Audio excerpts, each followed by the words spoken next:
दोस्तों, आप सभी का बहुत बहुत स्वागत करता हूं एक फिर से नई वीडियो पे। मैं हूं अशोक जहांगीर और आप देख रहे हैं Ashok Jahangir LLB YouTube channel. आज इस वीडियो में हम बात करने वाले हैं कि एलएलबी सेकेंड ईयर 2023-24 के जो एग्ज़ाम हुए थे उनके ओल्ड पेपर है वो हम यहाँ पे अपलोड करने जा रहे हैं। तो आप इस वीडियो को पूरा देखिए और जो भी आपको यहाँ पे पेपर दिए जा रहे हैं ओल्ड पेपर, उनके क्वेश्चन आप अपने सीरीज में लगा सकते हैं, अपनी बुक में लगा सकते हैं कि ये क्वेश्चन 2023 में आया हुआ है।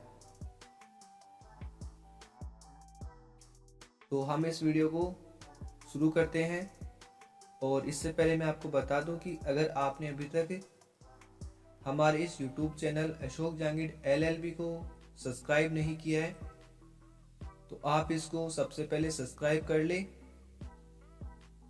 और बेल आइकन को प्रेस कर ले। ये अपना चैनल है अशोक जहांगीर एलएलबी, इसको सब्सक्राइब कीजिए क्योंकि यहाँ पर है वो डॉक्टर भीमराव अंबेडकर विधि विश्वविद्यालय जयपुर के वीडियोस और आप लीगल जानकारी है वो यहाँ पे अपलोड की जाती है। साथ में यहाँ पे टाइम रहते जैसे आपकी फर्स्ट ईयर में हिंदू विधि है, कॉन्ट्रैक्ट है, सेकेंड ईयर में आपके कुछ लॉ है, उनके वीडियोस यहाँ पे बुक जैसे कोई भी टॉपिक है उस पे यहाँ पे उसके स्टडी हम करवाते हैं। जैसे यहाँ पे देखिए हिंदू विधि का क्वेश्चन है कि शून्य और शून्यकरणी में क्या अंतर होता है, विवाह में क्या अंतर होता है, तो इसके बारे में हमने वीडियो बना रखी है। ऐसे हम लेक्चर यहाँ पे हैं वो हम अपलोड करते रहते हैं, तो आप इसको सब्सक्राइब कर लीजिए। और साथ में अगर आप इंस्टाग्राम वगैरह चलाते हैं तो इंस्टाग्राम पे भी आप सर्च कर सकते हैं अशोक जहांगीर एलएलबी के नाम से। ये अपना पेज है जिसपे 975 फॉलोअर्स हैं और यहाँ पे 954 पोस्ट की हुई है। अगर आप ट्विटर अकाउंट चलाते हैं जिसको अभी प्रेजेंट में इसको एक्स बोलते हैं, अगर आप एक्स पे अपन को फॉलो नहीं किया हुआ है तो यहाँ पे भी आप हमें फॉलो कर लीजिए क्योंकि यहाँ पर भी है वो आपको जानकारी यहाँ पे दी जाती है। तो चलिए इस वीडियो को हम शुरू करते हैं और आपको बताते हैं। तो सबसे पहले मैं आपको बता दूं कि यहाँ पे 9 पेपर हुए थे एलएलबी सेकेंड ईयर 2023-24 में, और अभी वर्तमान समय में बात करें 2025 में तो यहाँ पे सेमेस्टर स्कीम लागू हो गई है। अब आपके जो 9 पेपर है ये नहीं होंगे, आपके 6-6 महीने से पेपर होंगे और उनका सिलेबस भी अलग है। अपन ने फर्स्ट सेमेस्टर का सिलेबस अपलोड कर दिया है, अब यहाँ पे हम सेकंड सेमेस्टर का जो सिलेबस वो यहाँ पे अपलोड करेंगे।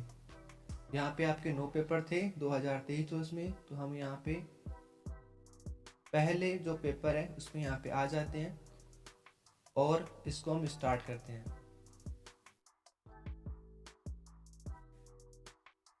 तो यहाँ पर पहला पेपर हुआ था वो हुआ था आपका एलएलबी सेकेंड ईयर का जूरिस्प्रूडेंस का, विधि शास्त्र का।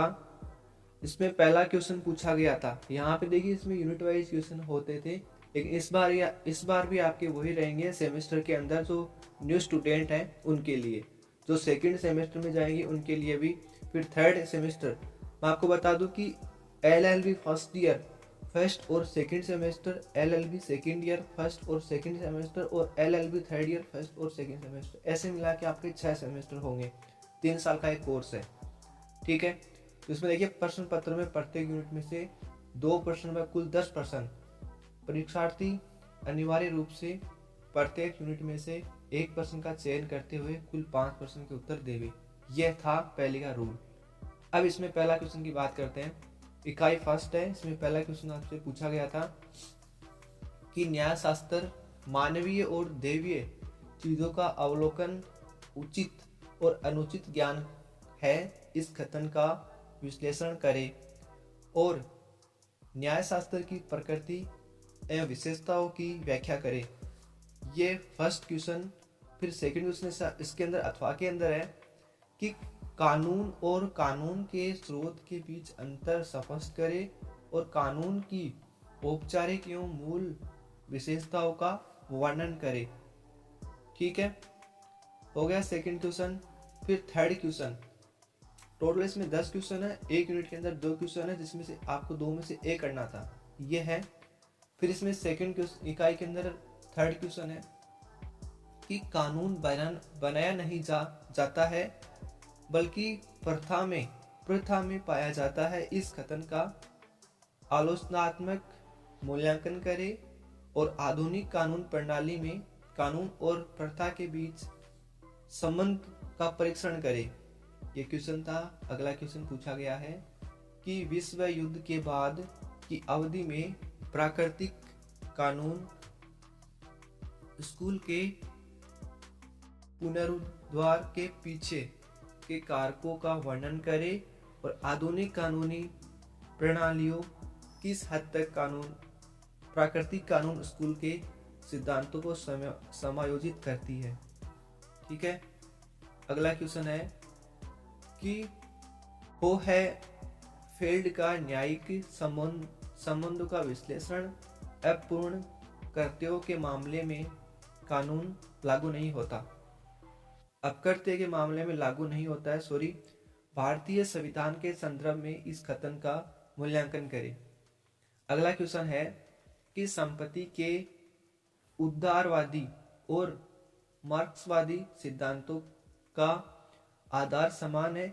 इस कथन का आलोचनात्मक मूल्यांकन करें और संपत्ति के विभिन्न सिद्धांतों पर चर्चा करें। नेक्स्ट क्वेश्चन यहाँ पे पूछा गया है कि विभिन्न न्यायविदों और राजनीतिक विचारकों द्वारा प्रतिपादित स्वामित्व की परिभाषा पर चर्चा करें और सामान्य और निजी संपत्ति के बीच अंतर बताइए। ठीक है। नेक्स्ट यहाँ पे क्वेश्चन पूछा गया है कब्जे के विभिन्न सिद्धांत पर चर्चा करें, उचित उदाहरणों के साथ वास्तविक और कानूनी कब्जे के बीच अंतर करें। नेक्स्ट क्वेश्चन यहाँ पे पूछा गया है कि आधुनिक उदारवादी दर्शन उन प्रणालियों के व्यक्तित्व अधिकार को मान्यता देता है जो संज्ञात्मक और व्यवहारिक तर्कसंगतता रखने में सक्षम है। इस कथन का मूल्यांकन करें और जानवरों और अजन्मे बच्चों के व्यक्तित्व अधिकार पर चर्चा करें। नेक्स्ट क्वेश्चन यहाँ पूछा गया 10 नंबर का, जो लास्ट क्वेश्चन है कि दंड की आधुनिक तकनीक के रूप में अनुशासनात्मक तकनीक को अपनाया गया जो दंड विज्ञान की पारंपरिक समझ को तोड़ता है।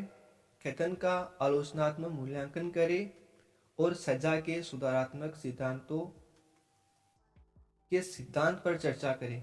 ये यहाँ पे अपने 10 क्वेश्चन कंप्लीट हो चुके हैं। पहला पेपर था 2023-24 का विधि शास्त्र का। अब हम बात करेंगे सेकंड पेपर का। तो यहाँ पे ये अपना सेकंड पेपर है जो कि है लॉ ऑफ क्राइम्स, जिसे आप बोलते हैं आईपीसी 1860। इसमें यहाँ पे क्यूआर कोड दिया हुआ है। अगर आपके स्क्रीन पर ये शो हो रहा है क्यूआर कोड जो कि इसमें दिया हुआ है, तो आप इसके स्कैन करके अपना जो व्हाट्सएप चैनल है आप उसमें जुड़ सकते हैं। तो आप इसको स्कैन करिए और अपने व्हाट्सएप चैनल में आप जुड़ सकते हैं। ठीक है। यहाँ पे अपना फर्स्ट इकाई है जिसमें पहला क्वेश्चन पूछा गया था आईपीसी में कि भारतीय दंड संहिता 1860 के अंतर्गत दुष्प्रेरण क्या है, दुष्प्रेरण के विभिन्न तरीके क्या है और क्या मौन दुष्प्रेरण के बराबर है, उदाहरण सहित समझाइए। सेकंड क्वेश्चन से पूछा गया है कि अपराध से आप क्या समझते हैं और अपराध के विभिन्न तत्व एवं चरण क्या है, विस्तार से समझाइए। उसके बाद में थर्ड यहाँ पे क्वेश्चन पूछा गया है कि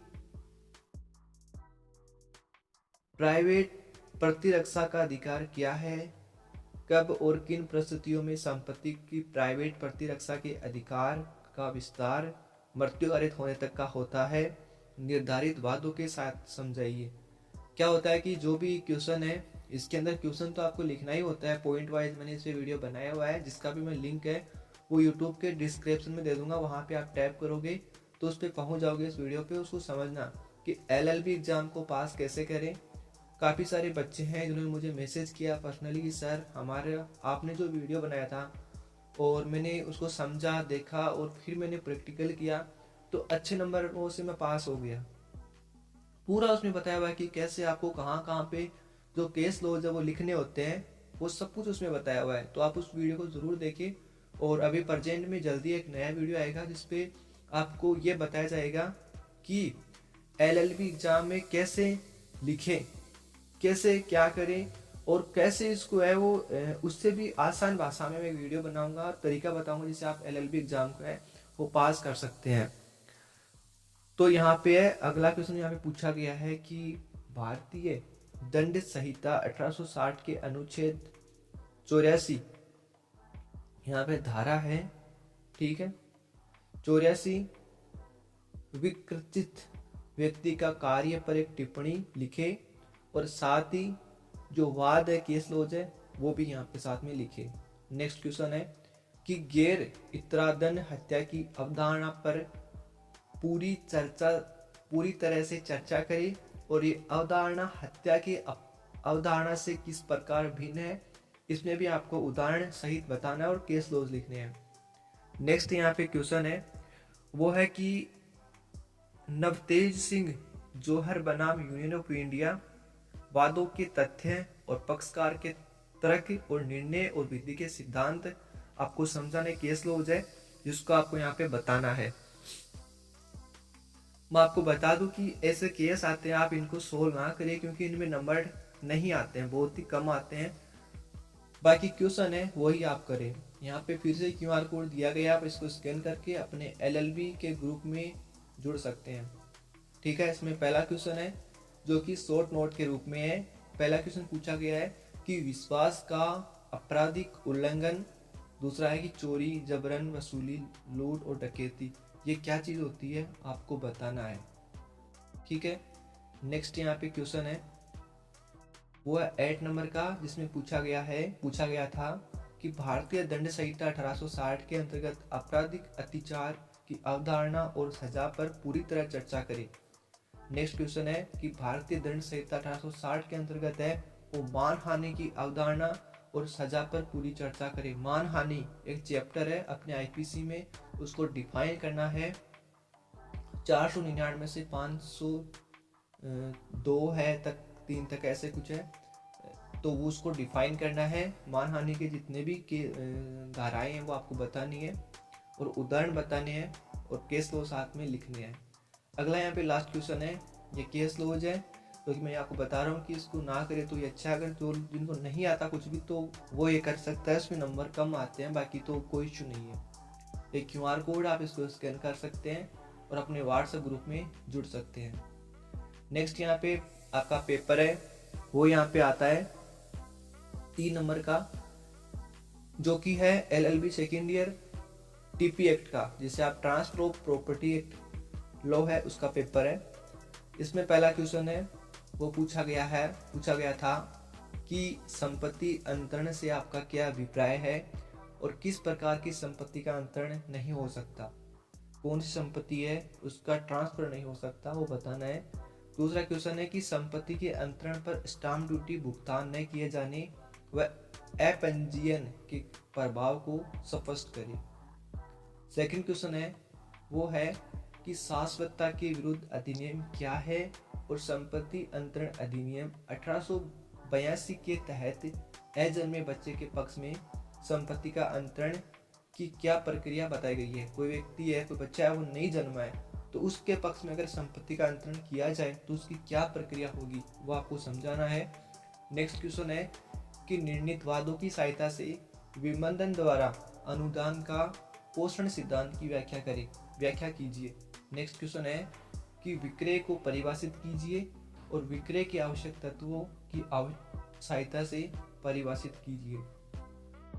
नेक्स्ट क्वेश्चन है इसी के अंदर है विक्रेता के अधिकार एवं कर्तव्य आपको बताने की विक्रय सेलर और के अधिकार और उसके क्या कर्तव्य आपको बताने हैं। नेक्स्ट क्वेश्चन है कि बंधक के विभिन्न प्रकार कौन से हैं और बंधक और विक्रय इन दोनों के अंदर क्या अंतर होता है, ठीक है। नेक्स्ट क्वेश्चन है कि पट्टे को परिभाषित कीजिए। पट्टा क्या होता है, पट्टे को कब समाप्त किया जा सकता है, यदि किया जा सकता है तो उसके क्या तरीके होंगे, और पट्टाकर्ता एक पट्टाधारी के अधिकार और दायित्व क्या होते हैं वो आपको बताना है। नेक्स्ट क्वेश्चन है कि क्या दान दान क्या होता है, क्या एक वेद दान के आवश्यक घटक बताइए, और क्या दान का प्रत्याहरण किया जा सकता है, क्या रिवोक किया जा सकता है क्या दान का। नेक्स्ट यहाँ पे क्वेश्चन है 9th नंबर का कि सुका अधिकार को परिभाषित कीजिए, और सुका अधिकार किस प्रकार अर्जित किए जा सकते हैं, इन्हें कौन अर्जित कर सकता है, ये आपको बताना है। लास्ट यहाँ पे क्वेश्चन है अनुज्ञप्ति को परिभाषित कीजिए, लाइसेंस क्या होता है वो आपको बताना है, और लाइसेंस खंडनीय व अखंडनीय है या नहीं है वो आपको बताना है, और पट्टा और जो लाइसेंस है उसके अंदर क्या अंतर होता है वो आपको बताना है। तो यहाँ पे अपना ये भी पेपर कंप्लीट हो गया है। अब बात करते हैं नेक्स्ट पेपर की। तो यहाँ पे LLB सेकेंड ईयर 2023-24 का ये 4th पेपर है, जो कि कंपनी लॉ का है और कंपटीशन एक्ट का है 2002 का। इसके अंदर पहला क्वेश्चन है वो पूछा गया था कि कॉरपोरेट बिल के सिद्धांत से आप क्या समझते हैं, क्या कॉरपोरेट वेल उठाया जा सकता है, चर्चा करें। ठीक है साथियों, मैं आपसे माफ़ी चाहूँगा कि कोई वर्ड में अगर त्रुटि होती है बोलने में तो उसके लिए माफ़ी चाहूँगा, क्योंकि कभी कभी क्या होता है कि हम किसी वर्ड की प्रैक्टिस नहीं करते हैं तो वो वर्ड सही नहीं बोला जा सकता है। ठीक है, तो उसके लिए माफ़ी चाहता हूँ मैं। सेकंड यहाँ पे क्वेश्चन है वो पूछा गया था कि मेमोरेंडम ऑफ एसोसिएशन और आर्टिकल्स ऑफ एसोसिएशन के बीच क्या अंतर है, दोनों के बीच अंतर बताना है। एक क्वेश्चन आपका 20 नंबर का पूछा गया था। थर्ड क्वेश्चन यहाँ पे पूछा गया था कंपनी के अंदर कि कंपनी के प्रवर्तकों के कर्तव्य और दायित्वों पर चर्चा करें। नेक्स्ट क्वेश्चन यहाँ पे पूछा गया था कि कंपनी अधिनियम 2013 के तहत विभिन्न प्रकार के निर्देशक कौन हैं और उन्हें कैसे नियुक्त किया जाता है। नेक्स्ट क्वेश्चन यहाँ पे पूछा गया था कि राष्ट्रीय कंपनी विधि अधिकरण की शक्तियां और कर्तव्यों पर एक निबंध लिखिए। नेक्स्ट यहाँ पे क्वेश्चन पूछा गया था कि कंपनियों के पुनर्निर्माण और समामेलन की अवधारणा पर चर्चा करें। नेक्स्ट यहाँ पे क्वेश्चन पूछा गया था कंपनी के अंदर कि किसी कंपनी के समापन के लिए विभिन्न प्रक्रिया क्या है, चर्चा करें। नेक्स्ट यहाँ पे क्वेश्चन है कॉरपोरेट सोशल रिस्पॉन्सिबिलिटी की अवधारणा पर विस्तृत टिप्पणी लिखिए। नेक्स्ट यहाँ पे क्वेश्चन है 9th नंबर का कि प्रतिस्पर्धा अधिनियम 2002 पर विस्तृत टिप्पणी लिखिए। यह अधिनियम MRTP अधिनियम 1969 से किस प्रकार भिन्न है। 1969 की यहाँ पे बात की जा रही है, जो अधिनियम है MRTP के बारे में कि किस प्रकार भिन्न है। प्रतिस्पर्धा अधिनियम 2002 इससे। नेक्स्ट यहाँ पे लास्ट क्वेश्चन है जो कि है कि प्रतिस्पर्धा अधिनियम 2002 के प्रावधान का उल्लंघन करने पर क्या दंड लगाया जा सकता है, चर्चा करें। यहाँ पे QR कोड है, आप इसको स्कैन कर सकते हैं और अपने WhatsApp चैनल में ऐड हो सकते हैं। नेक्स्ट आपका पेपर है वो है 5 नंबर का यहाँ पे पेपर है public international law and human rights का। इसमें यहाँ पे पहला क्वेश्चन पूछा गया था कि अंतर्राष्ट्रीय विधि के विभिन्न स्रोतों पर चर्चा करें। नेक्स्ट क्वेश्चन है कि युद्ध से आप क्या समझते हैं और इसके वैध स्वरूप और प्रभाव पर चर्चा करें। नेक्स्ट क्वेश्चन है कि राज्य मान्यता से आपका क्या तात्पर्य है और अंतर्राष्ट्रीय विधि के अंतर्गत मान्यता के सिद्धांत पर चर्चा करें। नेक्स्ट यहाँ पे क्वेश्चन है वो है कि सिंधियों के विधि पर विनियता अभिसमय की विशेषता पर चर्चा करें। नेक्स्ट क्वेश्चन है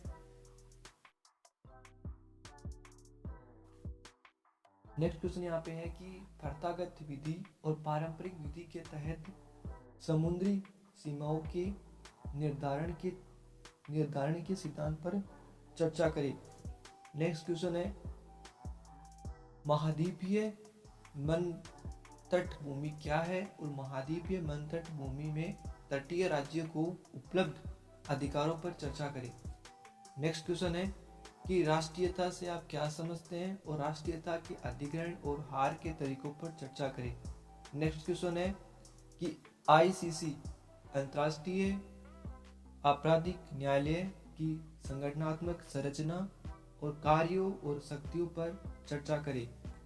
नेक्स्ट क्वेश्चन है कि मानवाधिकार संरक्षण अधिनियम 1993 1993 की विशेष विशेषताओं पर चर्चा करें। और लास्ट क्वेश्चन इसके अंदर है कि ICCPR क्या है और ICCPR की विशेषता पर चर्चा करें। अब यहाँ पे अपना नेक्स्ट पेपर है सेकेंड ईयर का 6 नंबर का, जो कि लेबर लॉ का है। इसके अंदर पहला क्वेश्चन पूछा गया था कि श्रमिक के संदर्भ में सामाजिक न्याय से आप क्या समझते हैं और श्रमिकों के बारे को हमारे देश में सामाजिक न्याय सुनिश्चित कराने के लिए भारतीय संविधान में प्रदत्त विभिन्न प्रावधानों की विवेचना कीजिए। सेकंड क्वेश्चन है कि श्रम कल्याण के विभिन्न सिद्धांत क्या हैं? भारत के वर्तमान परिदृश्य में कौन से सिद्धांत को आप सबसे अधिक उपयुक्त समझते हैं? इसको स्पष्ट करें। नेक्स्ट क्वेश्चन है 3 नंबर का कि सर्वोच्च न्यायालय द्वारा दिए गए कई निर्णयों के आधार पर औद्योगिक संबंध संहिता 2020 के अंतर्गत परिभाषित शब्द औद्योगिक विवाद के अर्थ एवं क्षेत्र की आलोचनात्मक समीक्षा प्रस्तुत कीजिए। 4 नंबर का इसमें क्वेश्चन है वो है शॉर्ट नोट के रूप में, छोटा क्वेश्चन है इसमें कि द्विपक्षीय मंच का गठन और शक्तियां और जबरन छुट्टी और छटनी दोनों में क्या अंतर है, क्या है बताना है। तालाबंदी क्या होता है वो आपको समझाना है। अगला क्वेश्चन है 5 नंबर का कि उपदान के संदाय बाबत सामाजिक सुरक्षा संहिता 2020 में क्या प्रावधान बनाए गए हैं और उपदान की राशि निर्धारित करने की प्रक्रिया भी स्पष्ट कीजिए। नेक्स्ट क्वेश्चन है शॉर्ट नोट के रूप में या फिर इसको एक्सप्लेन करना है कि न्यूनतम मजदूरी की दर के निर्धारण व पुनर्निरीक्षण की प्रक्रिया और हाथ से मेला ढोना की प्रथा का उन्मूलन, ये आपको समझाना है। 7 नंबर का यहाँ पे क्वेश्चन है कि व्यावसायिक सुरक्षा स्वास्थ्य एवं कार्य दशाएं संहिता 2020 के अंतर्गत स्वास्थ्य कल्याण और कार्य के घंटों बाबत क्या प्रावधान है वो आपको बताने हैं। नेक्स्ट यहाँ पे क्वेश्चन है 8 नंबर का, वो है शॉर्ट, ये ब्रीफ है, ठीक है, एक्सप्लेन करना है, इसको समझाना है। कार्यस्थल पर महिला श्रमिकों के लैंगिक उत्पीड़न से संरक्षण संबंधी प्रावधान, और वह है कार्यस्थल पर महिला श्रमिकों को उपलब्ध मातृत्व लाभ सुविधा संबंधी प्रावधान। 9 नंबर का यहाँ पे क्वेश्चन है, ये शॉर्ट नोट के रूप में है। इसमें 2 क्वेश्चन आपको करने हैं, 3 इसमें दिए हुए हैं, 4 दिए इसमें दिए हुए हैं। पहला है कि अंतर्राष्ट्रीय श्रमिक संघ क्या है, श्रमिकों के मानव अधिकार, इसको समझाना है। बंधुआ मजदूरी और मजदूरी ये दोनों क्या है, दोनों में अंतर बताना है। और सामूहिक सौदेबाजी क्या है ये आपको समझाना है।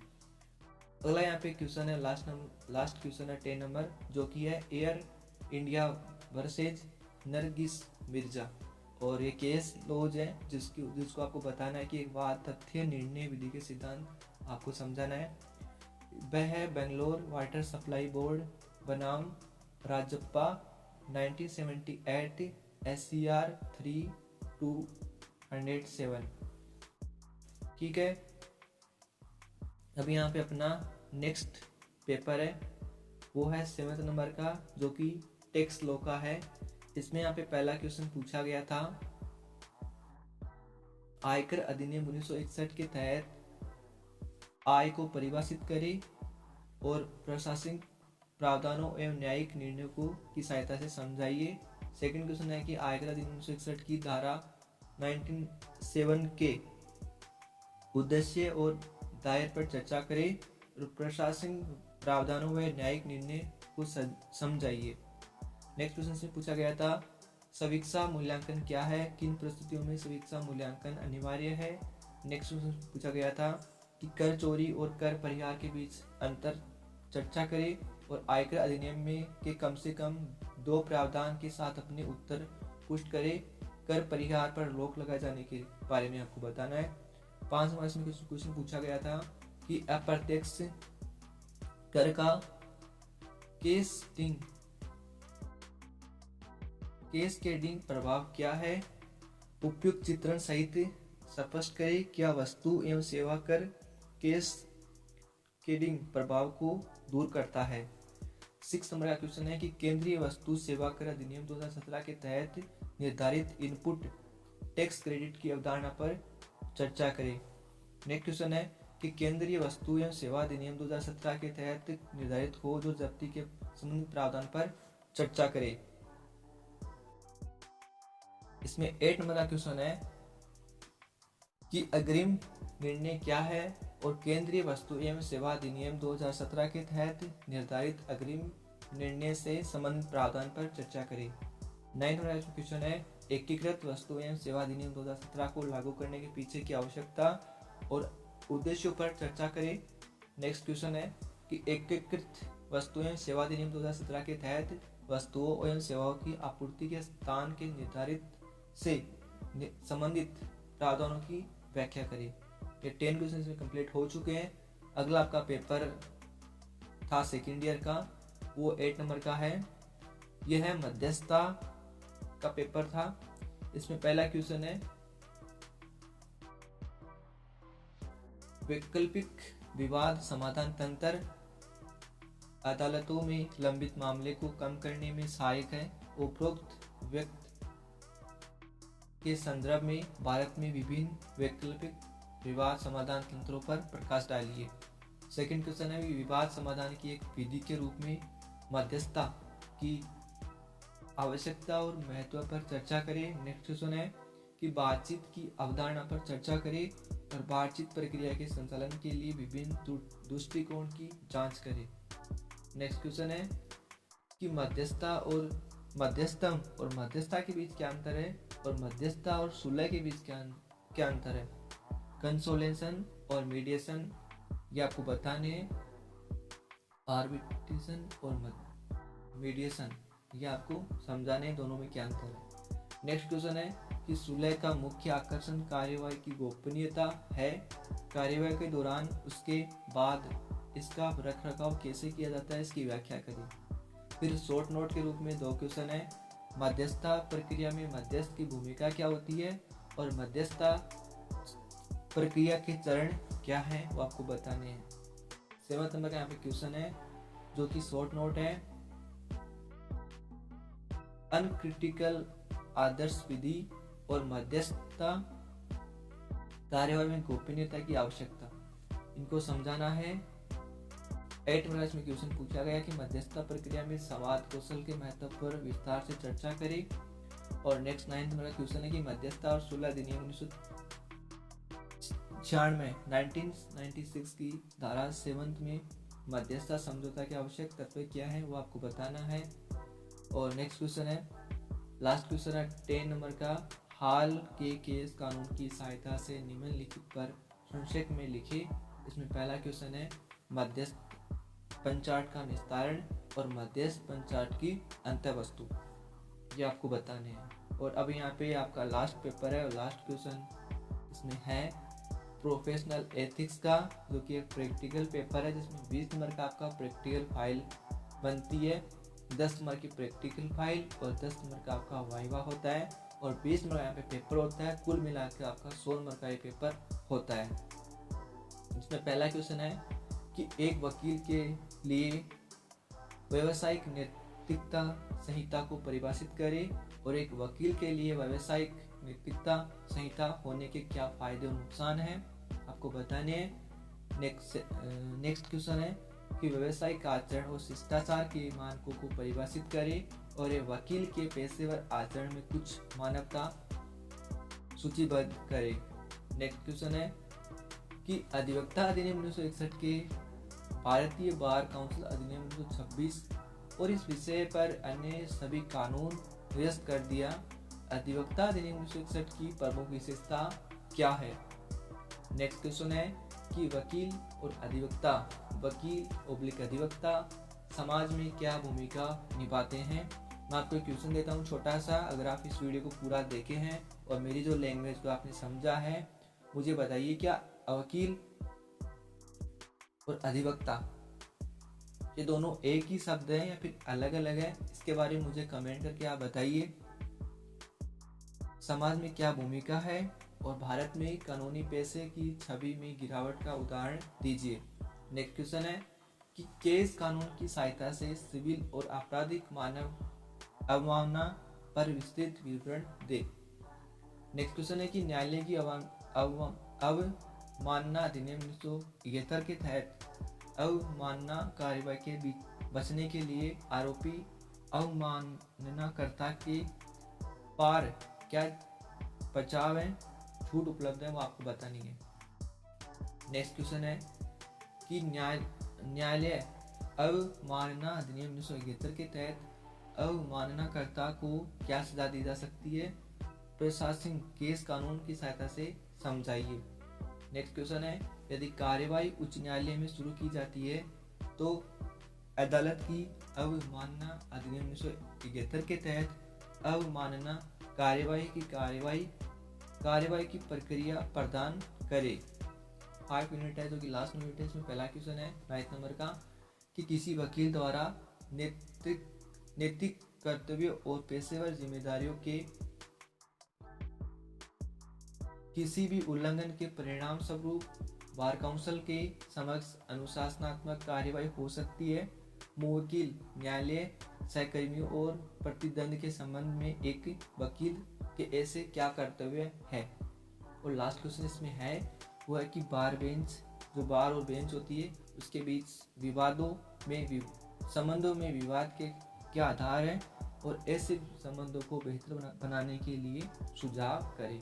ये आपके यहाँ पे 9th पेपर कंप्लीट हो चुके हैं LLB सेकेंड ईयर 2023-24 के। तो यह पेपर मैंने आपको बताए हैं। इस वीडियो को आप सेव कर लीजिए। इसका PDF है, अगर आपको इसका PDF चाहिए तो आप मुझे कमेंट करें। उसके लिए अपने वेबसाइट बनाया है, वहाँ पे ये PDF आप डाउनलोड कर सकते हैं। ये PDF आपको व्हाट्सएप ग्रुप कहीं पे भी नहीं मिलेगा। इसका PDF आपको ओनली वेबसाइट पे मिलेगा, जहाँ पे आपको विजिट करना होगा। वेबसाइट का लिंक भी है इस वीडियो के नीचे डिस्क्रिप्शन होता है, उसमें लिखा है, दिया हुआ है। ठीक है, मैं सभी स्टूडेंट्स को बोलना चाहूँगा कि ये क्वेश्चन है, इनको अपने बुक और सीरीज में टिक कर लीजिए। टिक मार करके कोष्टक में लिखिए कि 70/2023-24 में क्वेश्चन आया हुआ था। क्या इस बार आ सकता नहीं आ सकता वो आपको डिसाइड करने हैं। बाकी इम्पोर्टेंट क्वेश्चन है वो आपको हर एग्जाम में दिए जाते हैं। आपको बता दूं, हम यहाँ पे 5 साल से आपको फ्री के अंदर पेपर दे रहे हैं, लेकिन इस बार हम पेड का सिस्टम करेंगे और वेबसाइट पे आपको कुछ रुपए पे करने पड़ेंगे। पे करने के बाद में आपको अपने व्हाट्सएप और ईमेल पे आपको पेपर, जो गेस्ट पेपर आता है इंपोर्टेंट क्वेश्चन, वो आपको भेज दिया जाएगा। चार्ज है वो अपनी कमेटी जिसमें 4 से 5 लोग हैं उनको बैठकर और फिर बताएंगे कितना शुल्क रखा जाए, 50 रुपये, 10 रुपये, 20 रुपये। ठीक है, उसके बाद में आपको पेपर वो दिया जाएगा। बाकी वीडियो अच्छा लगा तो लाइक करिए, शेयर करिए, सब्सक्राइब करिए और आपके भाई बहन है जो अभी फर्स्ट ईयर में आए हैं उनको वीडियो शेयर करें, क्योंकि यही पेपर है वो एलयू वाले बनाते हैं। आपको बता दूं कि नेक्स्ट ये सेकेंड ईयर में आपके थर्ड सेमेस्टर में आपको देखने को मिल सकता है, या फिर जो आपका सिलेबस है उसके हिसाब से, क्योंकि सिलेबस चेंज है, क्योंकि सेकेंड ईयर वाले फर्स्ट ईयर में और फर्स्ट ईयर वाले सेकेंड ईयर में ऐसे थोड़ा वो चेंज किया गया है। ठीक है, और बाकी अपने सोशल मीडिया है यूट्यूब, उसको आप सब्सक्राइब कीजिए, अपना इंस्टाग्राम अकाउंट है और अपना ट्विटर अकाउंट है, इन सभी को आप फॉलो कीजिए। बहुत बहुत धन्यवाद इस वीडियो को देखने के लिए।